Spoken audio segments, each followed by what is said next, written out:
ನಮಸ್ಕಾರ, ವನಶ್ರೀ ಚಾನಲ್ಗೆ ಸ್ವಾಗತ. ವಿಡಿಯೋ ತಂದಾಯಿತು. ಬನ್ನಿ ಇವತ್ತು ಪ್ರೇಮ ಕಾವ್ಯ ಸೀರಿಯಲ್ಲು ಹೇಗೆ ಮೂವ್ ಆಗ್ತಿದೆ, ಏನು ಸ್ಟೋರಿ ನೋಡೋಣ. ಅದಕ್ಕೆ ಮುಂಚೆ ನನ್ನ ವಿಡಿಯೋಕ್ಕೆ ಸಬ್ಸ್ಕ್ರೈಬ್ ಮಾಡಿಲ್ಲ ಅಂದರೆ ದಯವಿಟ್ಟು ಸಬ್ಸ್ಕ್ರೈಬ್ ಮಾಡ್ಕೊಳ್ಳಿ, ಹಾಗೆ ಒಂದು ಲೈಕ್ ಕೊಡಿ. ಇವತ್ತು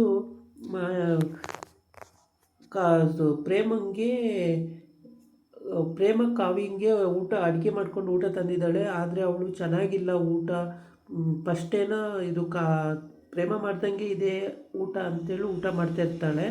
ಆಮೇಲೆ ಚೆನ್ನಾಗಿ ಊಟ ಮಾಡು ಕಾವ್ಯ ಅಂತೇಳ್ಬಿಟ್ಟು ಅವಳ ಪಾಡಿಗೆ ಅವಳು ಆ ಕಡೆ ನೋಡಿಕೊಂಡು ನಗಾಡ್ಕೊಳ್ತಾ ಇರ್ತಾಳೆ. ಅದನ್ನು ನೋಡಿಬಿಟ್ಟು ಇವಳು ತಂದಿರೋ ಊಟ ನಾನು ಮಾಡ್ತಾಯಿದ್ದೀನಿ ಅಂತೇಳ್ಬಿಟ್ಟು ಇವ್ಳು ನಗಾಡ್ತಿದ್ದಾಳೆ ಅಂತೇಳ್ಬಿಟ್ಟು ಈ ಊಟನ ಇದು ಒಂಚೂರು ಚೆನ್ನಾಗಿಲ್ಲ, ಇದು ಯಾರು ತಿಂತಾರೆ, ಇದು ಮನುಷ್ಯದ ತಿಂತಾರೆ ಅಂತೇಳ್ಬಿಟ್ಟು ಹಾಗೆ ಬಿಡ್ತಾಳೆ.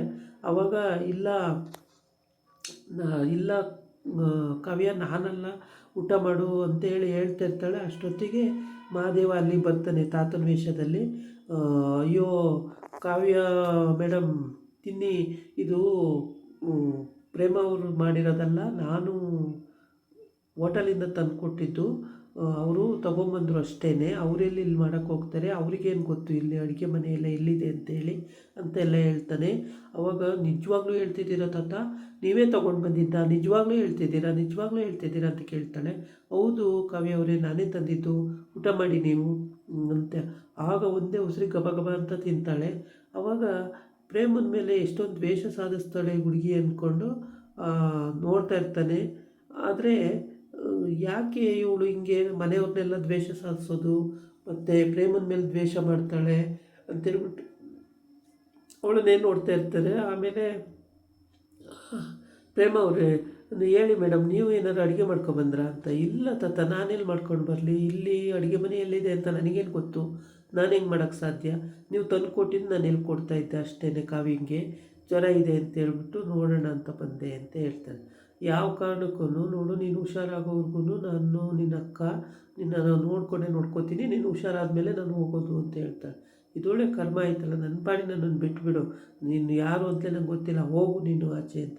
ಹಂಗೆ ಹೋಗೋಕ್ಕಾಗಲ್ಲ ಕಾವ್ಯ, ನಾನು ನಿನ್ನನ್ನು ನೋಡಿಕೊಂಡೇ ಹೋಗೋದು, ನೀನು ಹುಷಾರಾದ್ಮೇಲೆ ನಾನು ಹೋಗೋಕ್ಕಾಗೋದು, ಅಲ್ಲಿವರೆಗೂ ಹೋಗೋಕ್ಕಾಗಲ್ಲ ಅಂತ ಹೇಳ್ತಾಳೆ. ಇದು ಎಷ್ಟು ಹೇಳಿದ್ರು ಅರ್ಥ ಆಗಲ್ಲ ಇವ್ರುಗಳಿಗೆ ಅಂತ ಹೇಳ್ಬಿಟ್ಟು ಅವಳ ಪಾಡಿಗಳು ಕೊನೆಗೆ ಕನ್ವಿನ್ಸ್ ಮಾಡಿದ ಮೇಲೆ ಊಟ ಮಾಡ್ತಾಳೆ. ಈ ಕಡೆ ಬಂದು ದಾಮಿನಿ ಭಾಳ ಮೆಡಿಸಿನ್ ಚೇಂಜ್ ಮಾಡಿಬಿಟ್ಟಿದ್ದೀನಿ, ಇವಾಗ ಕಲ್ಯಾಣಿ ಏನೇ ಮಾಡಿದ್ರೂ ಅವಳು ಮತ್ತೆ ಎತ್ತರಿಸ್ಕೊಳಕ್ಕಾಗಲ್ಲ, ಅವಳು ಫೋಟೋ ನೋಡ್ಕೊಂಡು ಅಳೋದೇ ಬಾಕಿ ಅಂತೇಳ್ಬಿಟ್ಟು ಇವಳು ಏನು ಬೀಗ್ತಾಳೆ, ಹಾಕ್ಕೊಂಡು ಖುಷಿ ಪಡ್ತಾಳೆ. ಎಲ್ಲನೂ ಓಡಿಸ್ಬಿಟ್ಟಿದ್ದೀನಿ, ನಾನೇ ಆರಾಮಾಗಿದ್ದೀನಿ ಅಂತೇಳ್ಬಿಟ್ಟು ಏನು ಖುಷಿಯೋ ಖುಷಿ. ಪ್ರೇಮ ಓಡಿಸಾಯ್ತು, ಕಾವ್ಯ ಓಡಿಸಾಯ್ತು, ಮಹಾದೇವನ ಓಡಿಸಾಯ್ತು, ರಾಮನ ಓಡಿಸಾಯ್ತು, ಎಲ್ಲರನ್ನೂ ಓಡಿಸ್ಬಿಟ್ಟು ಆರಾಮಾಗಿದ್ದೀನಿ ನಾನು. ಈ ಮನೆಯಲ್ಲಿ ನಾನು ಸ್ಥಾನ ಪಡ್ಕೋಬೇಕು ಅನ್ನೋದು ಇವಳು ಛಲ ಆಗಿರುತ್ತೆ. ಹಾಗಾಗ್ಬಿಟ್ಟು ಕಲ್ಯಾಣಿ ಕೊಡಬಾರ್ದು ಹಿಂಸೆ ಕೊಡ್ತಾಳೆ. ಆದರೆ ಆ ಕಲ್ಯಾಣಿ ಎದುರುಗಡೆ ಕೊಡಲ್ಲ. ಕಲ್ಯಾಣಿ ಇವಳು ಎಷ್ಟು ಒಳ್ಳೆಯವಳು ದಾಮಿನಿ ಅಂತ ತಿಳ್ಕೊಬೇಕು. ಒಳೊಳಗೆ ಮಾಡಿದ್ದು ಪಾಪ ಅವಳಿಗೆ ಏನೂ ಗೊತ್ತಾಗಲ್ಲ. ಅವಳು ಫೋಟೋ ನೋಡಿಕೊಂಡು, ಅಂದರೆ ಗಂಡನ ಫೋಟೋ ನೋಡ್ಕೊಂಡು ಅಳ್ತಾ ಇರ್ತಾಳೆ, ಬೇಜಾರು ಮಾಡ್ಕೋತಾ ಇರ್ತಾಳೆ. ಎಲ್ಲಿದ್ದೀರಾ ನೀವು, ಯಾಕೆ ಇಷ್ಟು ದಿನ ಹೊರಗಿದ್ದೀರಾ, ಬನ್ನಿ ಹಂಗೆ ಹಿಂಗೆ ಅಂತ. ಆವಾಗ ಗಂಡ ಇದ್ರೂ ಕೂಡ ಗಂಡ ಸತ್ತವನೇ ಅಂದ್ಕೊಂಡು ಫೋಟೋ ನೋಡ್ಕೊಂಡು ಅಳ್ತಿದ್ದಾಳಲ್ಲ ಕಲ್ಯಾಣಿ, ಇದೇ ಇವಳಿಗೆ ಶಿಕ್ಷೆ, ಇನ್ನೂ ಇದೆ ಇವಳಿಗೆ, ಇಷ್ಟೇ ಅಲ್ಲ ಅಂತ ದಾಮಿನಿ ಅದನ್ನು ನೋಡಿಬಿಟ್ಟು ಮನಸ್ಸಲ್ಲಿ ಅಂದ್ಕೋತಾ ಇರ್ತಾಳೆ. ಇವಳಿಗೆ ಇನ್ನೂ ಅನುಭವಿಸ್ಬೇಕು, ಇಷ್ಟೇ ಕಡಿಮೆ ಅಲ್ಲ, ಇನ್ನೂ ಜಾಸ್ತಿ ಅನುಭವಿಸ್ಬೇಕು.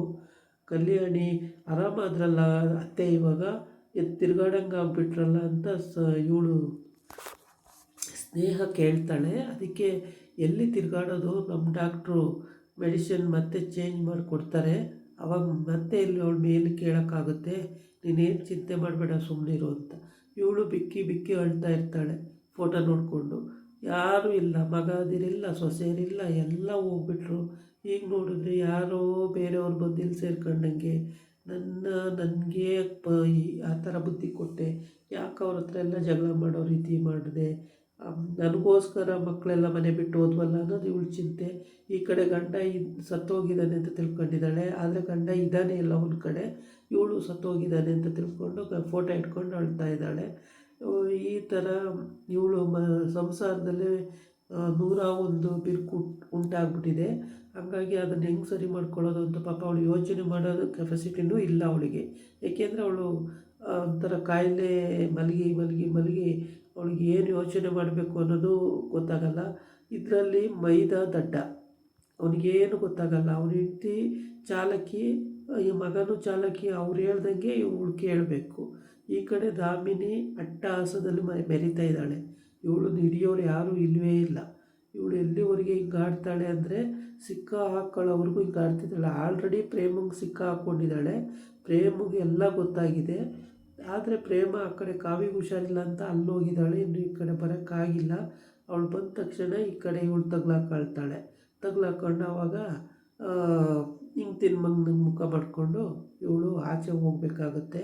ಅಲ್ಲಿವರೆಗೆ ಇವಳು ಮೆರಿತಿರ್ತಾಳೆ ಅಷ್ಟೇ. ಇದಾಗಿತ್ತು ಇವತ್ತಿನ ವಿಡಿಯೋ. ನಾಳೆ ಇನ್ನೊಂದು ವಿಡಿಯೋ ಜೊತೆ ಬರ್ತೀನಿ. ನಮಸ್ಕಾರ.